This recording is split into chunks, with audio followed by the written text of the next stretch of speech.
Alam nyo, sa mundo ng pag-ibig, minsan hindi sapat ang mahal kita para magtagumpay ka. Minsan, kailangan mo ring maging matala sa mga traidor na nakapaligid sa'yo. Sa episode natin ngayon, masusubukan ang tatag ni Lara. Mula sa isang nakakagulat na sabotahe sa boardroom hanggang sa isang gabi ng baha at katotohanan sa simpleng tahanan. Masisilip natin ang tunay na kulay ng mga taong akala natin ay kakampi. Pero ang mas malaking tanong, hanggang saan nga bang kayang sakripisyo ni Calix para kay Lara? At paano kung ang mismong taong sinusubukan niyang tulungan ay siya palang unti-unting nagtutulak sa kanya palayo? Kaya kung handa na kayong mainis, kiligin at ma-stress ng kaunti, samahan niyo na ako dahil simula na ng ating kwento. Ako si Miss Maria at ito ang aking kwento. Umaga pa lang, nakaupo na si Lara sa kanyang desk. Maingat na nire-review ang final presentation para sa meeting mamaya. Gusto niyang siguraduhin na maayos ang lahat, lalo na kasamang CEO at board members at unang beses niyang magpe-present sa meeting. Mainam itong training niya. Pagkatapos ng ilang minuto, tinawag siya ni Brianna. Lara, naiwan kong laptop ko sa bahay. Pwede bang pahiram ng laptop mo sandali?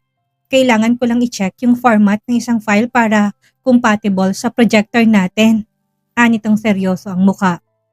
Ilang araw nang mabait si Brianna, baka nagbago na ito.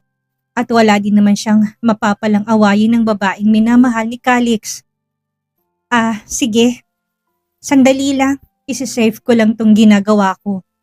Habang abala siya sa pag-aayos ng ibang papers sa mesa, mabilis na pinihit ni Brianna ang laptop palayo sa kanya.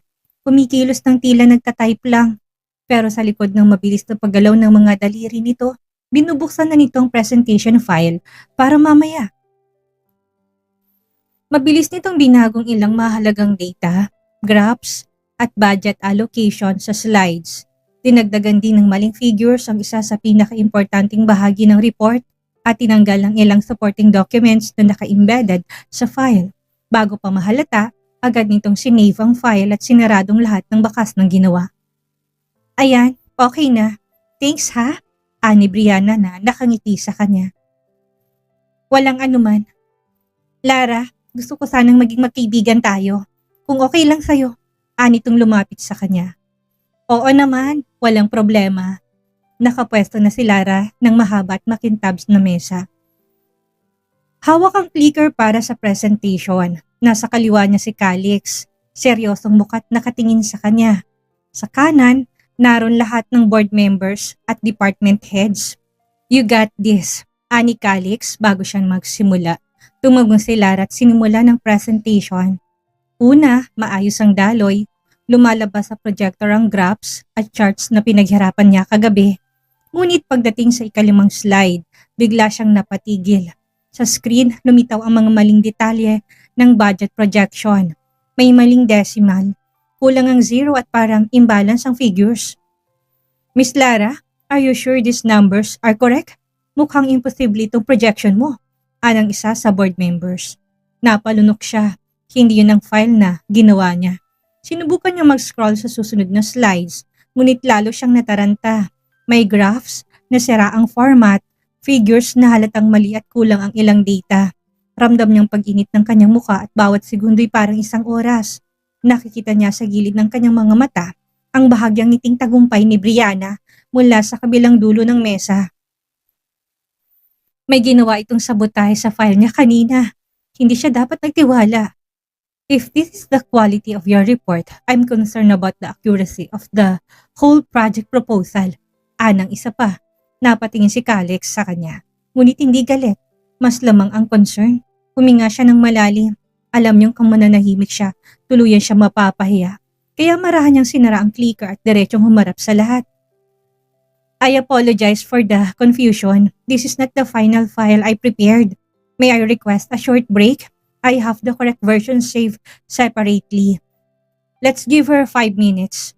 I trust my assistant, ani Calix. Mabilis siyang lumabas ng boardroom at bumalik sa opisina. Binuksan niyang kanyang backup file mula sa cloud storage. Sinigurong tamang lahat ng figures at pagbalik niya, diretso niyang tinuloy ang presentation. Naging malinaw, maayos at may kumpiyansang bawat paliwanag niya.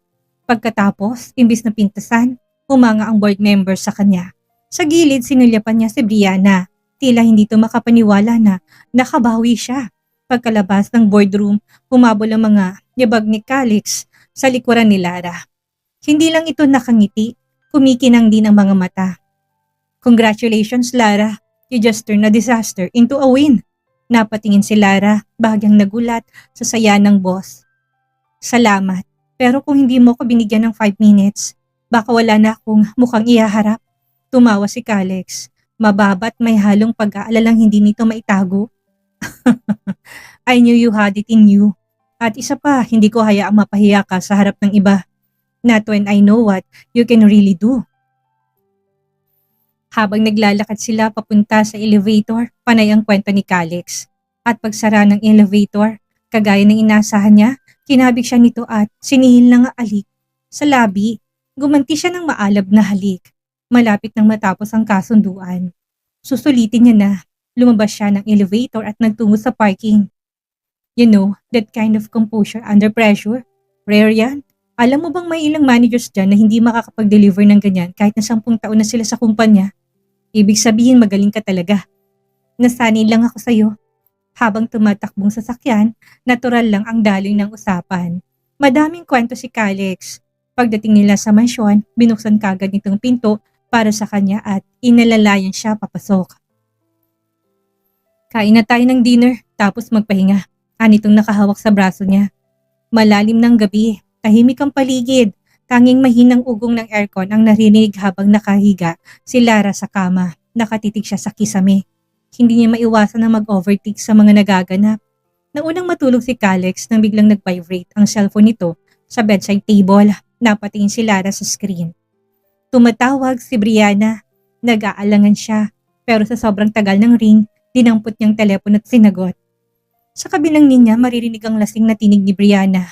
Garalgal, mabigat at puno ng hinanakit. I still love you, Calix. I never stop. You love me too, hindi ba? Sabihin mong mahal mo pa ako, please. Nanigas siya. Pumikit siya ng mariin. Pinipigilan ang sariling sumagot ng ayon sa nararamdaman niya. Sa halip pinili niyang magsabi ng totoo kahit na parang punyal itong bumabaon sa sariling dibdib. Huwag kang mag-alala, Brianna. Mahal ka pa rin ni Calix. Aniya, habang nagdurugo ang puso. Napagtanto niyang labis ang pag-ibig niya para kay Calix. Nakakatakot.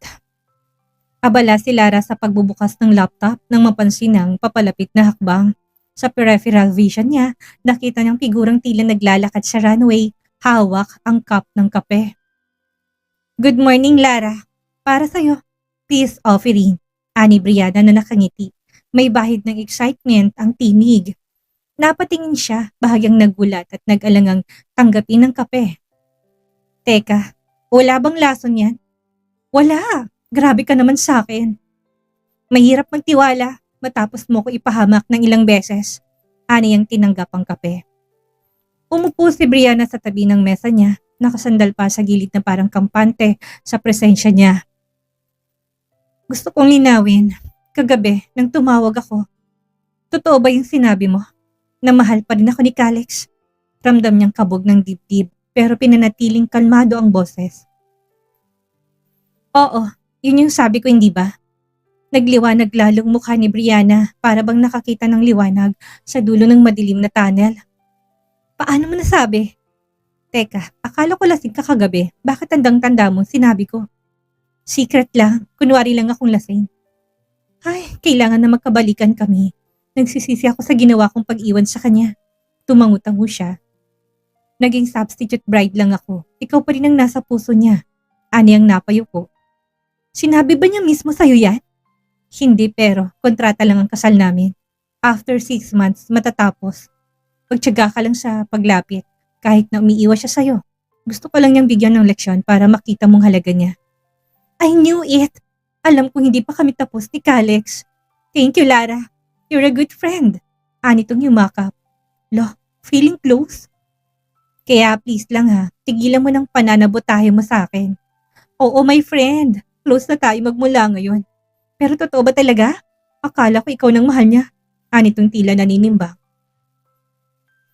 Totoo ang sinabi ko. Tutulungan kitang mapalapit ulit kay Calix. Basta wag mo na siyang iiwan ulit. Calix needs you. Itinaas ni Brianna ang isang kamay, tanda ng pangako. I promise. Tulungan mo kami maging close ulit. Okay, titignan ko kung paano ako makakatulong. Lara, please. Seryoso ako. Alam kong ikaw ang pinakamalapit ngayon kay Calix. Ano bang dapat kong gawin para muli niyang maramdaman yung dati naming samahan? Napangiti lang siya, kahit na parang tinutusok ang puso niya sa bawat salitang yon. Parang napakasakit tulungan ng babaeng gustong agawin ng taong pinakamamahal niya. Isa lang ang dapat mong gawin. Ipakita mo na nagsisisikat, hindi mo na siya iiwan kahit na kailan. Sa ngayon, hayaan mo muna siya sa trato niya sa'yo. So, dapat casual lang muna? Like, kamustahin ko lang siya paminsan-minsan? Exactly. Iwasan mo munang ungkatin ng past nyo. Gawin mo siyang komportable para walang pressure na magbalikan kayo kagad. Okay, susundin kong payo mo. Sa bawat tip na binibigay niya, pakiramdam niya ay siya mismong nagtutulak kay Brianna, papalapit kay Calix. Susulitin niyang nalalabing 3 buwan. Tutulungan si Calix sa abot ng makakaya.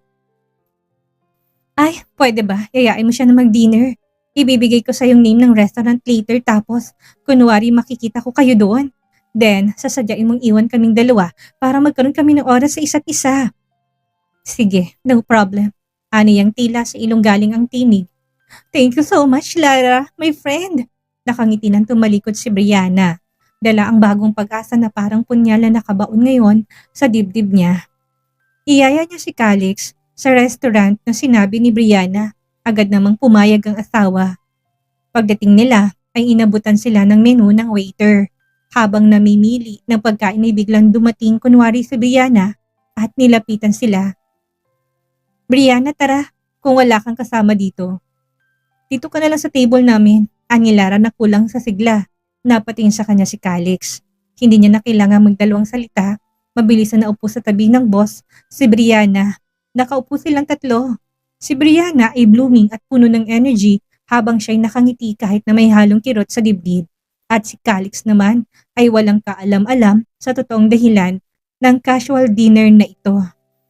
Lara, you don't mind kung sumabay ako sa inyong mag-dinner? Sabay bigay ng malambing na tingin sa lalaki. Napilitan siyang ngumiti. Of course, no problem. Magkaibigan na tayo, hindi ba? Inihain na ng waiter ang mga pagkain. Wala pa sa kalahati ay nagkunwari siyang may binasang message sa cellphone. Kailangan ko umuwi. Pinapauwi ako ni Nanay Mel sa amin. Maiwan ko na muna kayo. Lihim siyang umasa na magkakaroon ng solo time ang dalawa para magawa ni Brianna ang mga payo niya. Tumayo siya, dinampot ang handbag at nagpaalam. Pero bago pa siya tuluyang makatayo sa upuan, tinawag siya ni Calix. Sasamahan na kita. Nagkatinginan sila ni Brianna.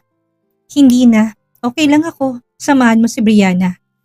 It's late. I'm not letting you go alone. Diretsong tono. Walang puwang para sa pagtutol. Kitang-kita niyang bahagyang pagkunot ng noo na Brianna. Pero wala na siyang nagawa. Paglabas niya ng restaurant, sumabay si Calix sa kanya papunta sa kotse. Wala siyang kibo habang nasa biyahe. Calix, dito na lang ako. Malitang iskinitang papasok baka magasgasan ang kotse mo. Sinanyasan nitong driver na maghanap ng parking. Pagbaba niya'y kasunod niya ito. Bago sila makarating sa kanila, nakatingin lahat ang mga kapitbahay na parang may nakitang artista. Lalo mga tsismosong nagsabing maaga siyang mag-aasawa. Pagdating sa bahay nila sa maliit nilang sala, sinalubong sila ni Nanay Mel na tila nagulat kaya kagad niyang nilapitan. Nay, kamusta po? May masakit po ba sa inyo? Ha? Wala anak. Mikay. Ay, kasama mo palang nobyo mo. Naku, gusto mo bang magluto ako ng masarap na ulam? Nay, huwag na po kayo mag-abala. Magandang gabi po, ani Calix na nagmano sa matanda. Napakamot si Lara, nahihiya at kinakabahan. Ah, napilitang sumama si Calix, Nay. Ihahatid lang niya ako. Pauwi na nga siya. Bahagyang taboy niya pero imbis na umilis, tinanggap pa nitong alok na kape mula kay Nanay Mel at naupo sa lumang sofa. Wari komportableng-komportable. Lumalakas ang buhos ng ulan, mukhang matindi ang habagat. Sa lumang bahay nila Lara, Kumalat ang aroma ng bagong timplang kapeng barako ni Nanay Mel. Nakaupo si Calix sa lumang sofa. Kinabahan siya at baka ubuhin ang boss niya dahil sa alikabok. Tikman mo ito, Calix. Kape at biko. Sana magustuhan mo. Bigla-bigla naman kasi ang dating ninyo. Hindi na ako nakapaghanda ng masarap na makakain, ani Nanay Mel. Sigurado ako na masarap po yan. Anitong kaagad tinikman ang biko. Nag-aalala siyang baka sumakit ang tiyan ng amo. Lumabas si Tati Sandro at nagmano. Magandang gabi po, Tati Sandro. Tumangong matanda. Mabuti at napasyal kayo. Dumating si Maya, bitbit ang maliit na paper bag ng pasalubong. Pagpasok nito sa sala, napahinto ito. Nanlalaki ang mga mata. Hala! Ikaw ba yung jowa ni Ate Lara na sinasabi ng mga kapitbahay na nakasakay sa mamahaling kotse? Ako nga. You must be Maya, ang magandang nakababatang kapatid ni Lara. Agad na naupong kapatid sa tabi ni Calix, parang matagal ngang magkakilala. Grabe ate! Jackpot ka! Ang gwapo at mukha pang mayaman! Anitong hinagot ang tingin ng lalaki. Lumingon si Maya kay Calix. Please lang ha, alagaan mo si ate. Napakaswerte mo. Maganda, mabait, maunawain, matapat, maalalahanin at mapagmahal ang ate ko. Kaso wag mong gagalitin kasi mahabang pasensya niyan. Pero kapag nagalit, mahirap batiin. Biruin mo, 3 buwan ako hindi kinausap. Bakit? Ano bang ginawa mong kasalanan? Naaliw na tanong ni Calix. Ginastos ko ng pambili yung cellphone yung tuition ko na galing sa salary loan niya. Mahinang sagot ni Maya. Pangilang beses mo nang ginastos yung tuition mo sa luho? Aniya sa kapatid. Teka! Past is past. Kalimutan na natin. Bakit ba naipailala ko pa? Nagtawanan silang lahat. Inihain na ni Nanay Mel ang mainit na pansit na uwi ni Maya habang abala si Tatay Sandro sa pagluluto ng nilagang mani. Kuya, kung pwede pagtanggol mo siya sa evil boss niya sa Mega Wide. Lagi siyang stress kapag galing sa trabaho. Sa kabiruin mo, bawal malate sa trabaho kaya nga nakatira tuloy si ate sa kaibigan niya. Para lang hindi malate. Makatao bang ganung patakaran? Minsan hindi maiwasang malate, hindi ba? Ani Maya. Napakurap si Calix. Bahagyang nakataas ang kilay. Ganun ba? Don't worry Maya. Hindi ko hayaan na may mang-api sa ate mo. Kapag naging mag-asawa kayo, mukhang may pera ka naman. Sabihin mo na magre-resign na siya sa Mega Wide. Kasi mas madalas pa niyang kasamang boss niya. Kesa sa'yo kaka-overtime. Tuloy sa pagdadaldal si Maya. Hindi niya alam kung paano aawatin ang kapatid. Kung alam lang ni Maya na kaharap niya na ngayon ang sinasabi nitong evil boss. Kumusta nga palang Mega Wide? Napanood ko sa TV yung malaking partnership nyo sa Aquino Group. Ang hirap, tsak na maging CEO ng ganong kalaking kumpanya. Tanong ni Tatay Sandro paglabas ng kusina. Okay naman po, saka sa tulong ni Lara. Nagiging magaan ang trabaho ko. Marami pong nag-aabang ng train station, itatayo namin kasama Aquino Group. Nanlaki ang mga mata ni Maya. Wait! Ikaw ang CEO ng Mega Wide? Ibig sabihin, ikaw ang boss ni Ate Lara na jowa niya na ngayon? Iya, tama. Yung sinabi ko kanina, erase! Hindi totoo ang mga sinabi ko. Puro chismis lang yun. Ang pagkakaalam ko, magaling at mabait ang CEO ng Mega Wide. Biglang bawi nito. Naiiling at natatawa siyang pinagmamasdan ang kapatid. Bumuhos ang malakas na ulan. May kasamang kulog at kidlat na halos mapatakip siya ng tenga. Kumakain pa sila ng merienda nang sumilip si Nanay Mel sa labas. Ay naku Lara, hindi na kayo makakauwi niyan. Bumaha na sa kanto. Dito na lang kayo't magpalipas ng gabi. Agad na tumayo si Lara tumiling. Nay, hindi pwede. Hindi sanay si Calix sa walang aircon at hindi komportable dito. Baka mahirapan siya matulog. Pero bago pa siya makapagpatuloy, ngumiti si Calix. Okay lang ako Lara, kahit nasa sofa lang matulog. Walang problema. Napatigil siya. Hindi makapaniwala sa narinig. Sigurado ka? Mainit at maingay yung bubong kapag umuulan. Tapos may tumutulo. It's fine. Actually, gusto ko pang makasamang pamilya mo. Gusto kong makilalang mundong kinalakihan mo.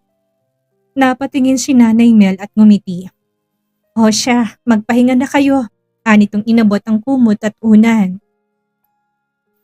Sa gilid, napapailing si Lara pero may halong pagtataka at kakaibang damdamin. Sanay siyang makita si Calix na laging komportable. Nasa mamahaling lugar pero ngayon nakaupo ito sa lumang sofa, handang magpalipas ng gabi sa maliit at simpleng bahay nila. Magkatabi silang nag-uusap sa sofa. Nagtatawanan pa nga. Bumilis ang ihip ng hangin at mas lumakas pang ulan. Sa una, ang ingay lang ng patak sa bubong ang naririnig nila. Pero makalipas ang ilang oras, naroon ng malakas na lagaslas mula sa ilog sa likuran ng bahay. Lara anak, umaapo ng ilog, ani Tatay Sandro na nababahala na. Bago pa man siya makasagot, may kumatok sa pinto. Si Mang Tonying, kapitbahay nila. Men, Sandro, maganda na kay titata sa mga gamit. Umaapaw ang ilog. Hindi pa man natatapos ang salita nito, naramdaman na nilang malamig na tubig na pumapasok sa kanilang sahig. Dahan-dahan, pero tuloy-tuloy, agad na tumayo si Calix. Nag-alala siya. Hindi sanay sa ganito ang boss. Baka magkasakit ito sa tubig baha. Where do you keep the important things? Let's move them now. Medyo natigilan siya pero kinuha niyang kahon ng dokumento at mga gamit na mahalaga. Nagulat siya nang makita si Calix na walang alinlangan na tinaas ang mabibigat na upuan at nilipat sa mesa. Saka kinukuhang mga appliances para mailagay sa mas mataas na lugar. Calix, baka mabasa ka. Umupo ka na lang. Sanay kami nang bahala. Lara, let me help. Ramdam niyang kakaibang tibok ng dibdib niya habang pinagmamasdan si Calix.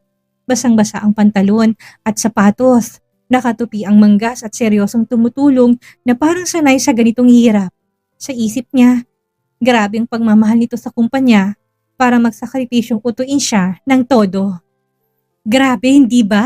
Nakaka-stress ang mga ganap ni Brianna. Pero nakakilig ding makitang pag-unlad ng relasyon ni Lara at Calix kahit papuno ng mga hindi inaasahang pangyayari. Sa tingin niyo ba, tuluyan na kayang magtatagumpay ang plano ni Brianna o mabubuking din ang lahat ng mga laro niya? At si Calix naman, hanggang kailan niya kayang protektahan si Lara laban sa mga pagsubok? I-comment niyo ng inyong mga theories at sa loobin. Huwag kalimutang mag-like, mag-subscribe at i-hit ang notification bell para updated kayo sa susunod na part ng ating serye. Maraming salamat sa pakikinig at pagsama sa akin sa kwentong ito.